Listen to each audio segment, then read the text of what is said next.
Hello again. Today let's talk about distinctions between urgency versus readiness when offering dental care. I've seen lots of dentists emphasize urgency to patients.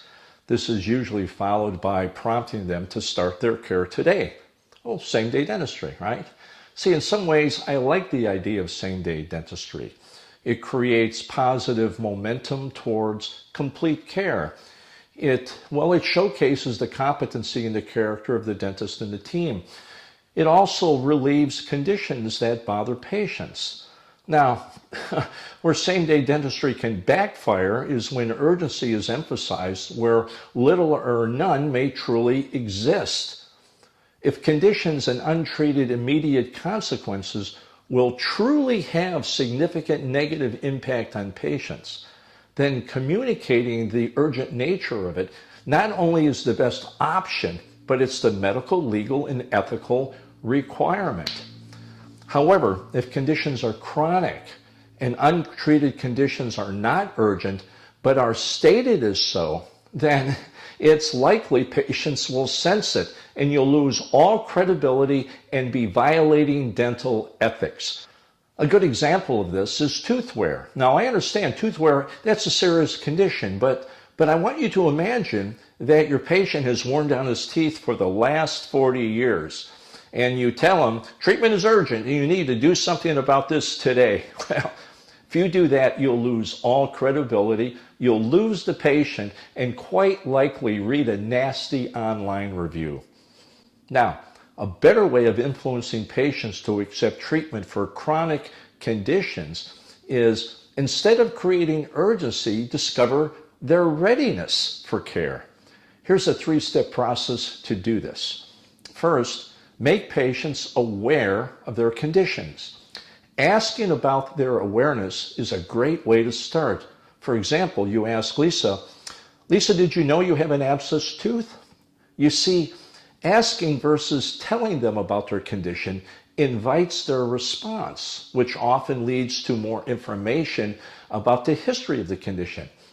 Next, state the true consequences of the condition if it remains untreated in similar patients. For example, I may say to Lisa, patients of mine often have abscess teeth they're not aware of. For many of them, if it's not treated, it can lead to toothaches or mouth odor or tooth loss. Now, third, determine patients' concern for the consequences and their readiness to treat it. For example, I may ask Lisa, is this something that concerns you? Or I may ask, is this something that's important for you to avoid? You see, Lisa's answer to this third question reveals her readiness. If she's concerned, then work out the details and financial arrangement. If she's not concerned, well, you've planted seeds for future treatment recommendations. And when her symptoms worsen, she'll remember your advice and return for care. Here's why all of this is so important. As dentists mature in their clinical skills, the nature of their dentistry evolves. Typically, early in their careers, dentists treat toothaches, fix broken teeth, and they do lots of operative. As they mature and become more skilled, their care evolves towards treating more chronic conditions, providing restorative dentistry, implants, prosthetics, and ortho.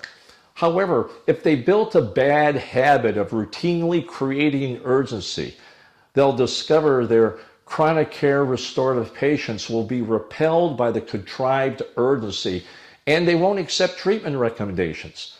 Consequently, these dentists, many of whom have decades of practice experience, will not evolve into restorative dentistry. They'll remain stuck. In their early developmental years of treating toothaches and doing fillings. These dentists typically become unhappy practicing dentistry. So, my advice, discover patient readiness. And you can use the three-step process I've described. And my advice, again, is let the patient decide what's urgent for them. I'm Dr. Paul Homily.